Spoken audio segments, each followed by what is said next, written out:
एक विषय ध्यान में आया, अरावली और अरावली में क्या चल रहा है उसको लेके। मैंने थोड़ा अध्ययन किया, ये अरावली बचाओ अभियान चलाने वाले और आंदोलन चलाने वालों का, और प्लस सुप्रीम कोर्ट का वो मुद्दा कि कौन सा निर्णय कब आया, ये सारी चीजें तो बड़ा महत्वपूर्ण है। लेकिन उससे पहले एक किस्सा सुना देता हूं।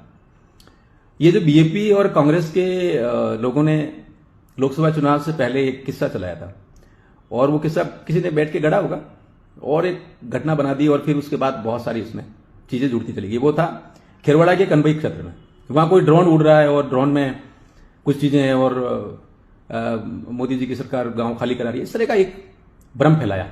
वो जब चुनाव हो गए वो मुद्दा खत्म हो गया। ये इसी प्रकार का ये मुद्दा अरावली वाला भी है।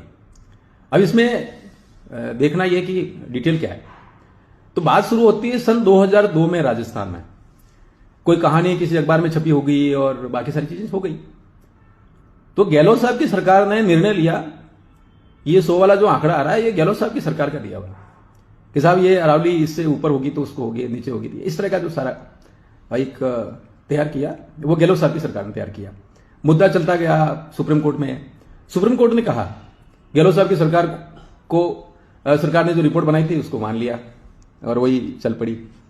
अब ये महत्वपूर्ण नहीं है कि कालखंड कौन सा था और रिपोर्ट कौन सी है, मुद्दा यह कि उस पूरे निर्णय को मैंने पढ़ा है। 20 नवंबर 2025 को जारी किया हुआ सुप्रीम कोर्ट का निर्णय यह कहता है कि अवैध माइनिंग है वो बंद होनी चाहिए। आप क्या कहेंगे? हम सभी कहेंगे बंद होनी चाहिए, वो तो कानून के विरुद्ध में, ठीक है। दूसरा, सरकार management plan for sustainable mining, management plan for sustainable mining, ये एक शब्द उसमें आया। पूरी रिपोर्ट का सार यही है कि सरकार बनाएगा मतलब अभी बना नहीं है, अब सरकार बनाएगी तो चीजें आगे बढ़ेंगी। अब सबसे महत्वपूर्ण इसमें सस्टेनेबल माइनिंग की जब बात होती है तो लोग जो रह रहे हैं स्थानीय, उनका ध्यान रखना है, पर्यावरण का ध्यान रखना है, क्लाइमेट चेंज हो रहा है उसका ध्यान रखना है, अवैध माइनिंग ना हो उसका ध्यान रखना है, सब कुछ ध्यान रखना है। और ध्यान रखने के लिए महाराणा प्रताप की जो संघर्ष है उसको भी ध्यान रखना है, इतिहास को ध्यान रखना है, विरासत को ध्यान रखना है, देवी देवता वहां विराजमान है उनका ध्यान रखना है, गुरु शिखर कहां है उसको ध्यान रखना है।